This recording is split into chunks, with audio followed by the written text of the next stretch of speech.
लद्दाख की गलवान घाटी में भारत और चीन के सैनिकों के बीच हुई खूनी संघर्ष में देश के 20 जवान शहीद हो गए। इस घटना के बाद से ही देश में चीन के खिलाफ गुस्सा है और अब इस गुस्से की आग प्रधानमंत्री नरेंद्र मोदी के संसदीय क्षेत्र वाराणसी तक पहुंच गई है। वाराणसी में विश्व हिंदू सेना ने एक कदम आगे जाकर चीनी उत्पादों को बेचने वालों को धमकी दी है। ऐसी ही धमकी भरा पोस्टर प्रधानमंत्री नरेंद्र मोदी के संसदीय क्षेत्र वाराणसी में जारी करते हुए चीनी उत्पादों को बेचने वाले दुकानों के ऊपर चस्पा किया गया। पोस्टर पर सभी दुकानों को चेतावनी दी गई है कि वो 48 घंटे के अंदर चाइनीज सामानों की बिक्री बंद करें, वरना गंभीर परिणाम भुगतने पड़ेंगे। चाइना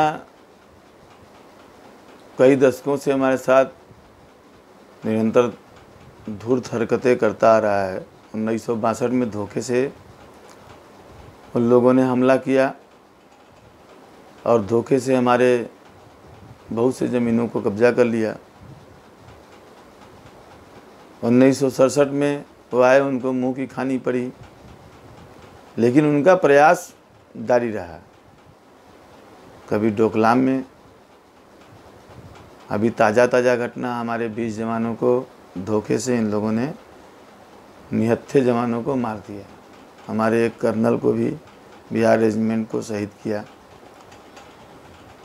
इतना ही नहीं, कोरोना के माध्यम से पूरे विश्व में लाखों लोग मारे गए, करोड़ों लोग इससे पीड़ित होकर अस्पतालों में भटक रहे हैं।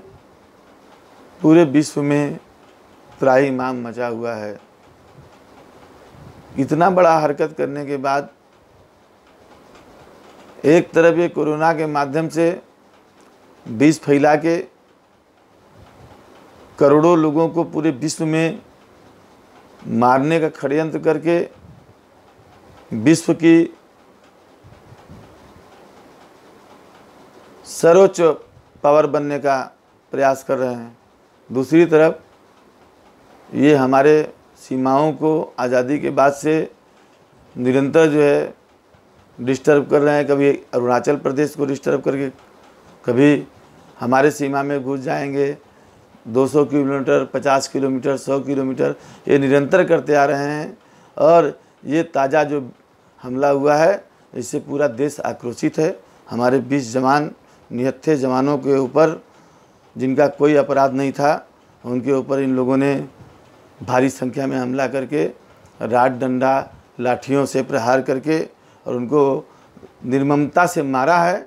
और इसका बदला हिंदुस्तान की सेना इनसे लेने में सक्षम है। वो तो लेगी ही, लेकिन पूरे देश में जो इनका चाइनीज़ सामान है वो बिक रहा है। इससे इनको बहुत लाभ होता था।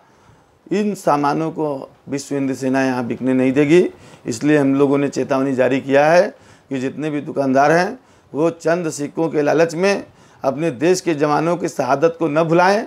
तत्काल उन सामग्रियों को अपने यहाँ से हटा दें, अन्यथा इसके गंभीर परिणाम होंगे। इसलिए पोस्टर जारी हुआ है। और मैं बता देता हूँ चाइना के राष्ट्रपति शी जिनपिंग को कि वो अब ये समझ लें कि ये नेहरू का देश नहीं है, ये उनका शासन नहीं है। ये आधुनिक भारत है, 2020 का भारत है और इसके प्रधानमंत्री नरेंद्र मोदी जी हैं। आपको बता दें कि पूर्वी लद्दाख के गलवान घाटी में चीन द्वारा भारतीय सैनिकों पर हमले से पूरे देश में चीन के खिलाफ भारी आक्रोश देखने को मिल रहा है। वहीं विश्व हिंदू सेना के धमकी भरे पोस्टर के बाद दुकानदार और प्रशासन क्या कदम उठाता है, ये बड़ा सवाल है। पंजाब केसरी टीवी के लिए वाराणसी से विपिन मिश्रा की रिपोर्ट।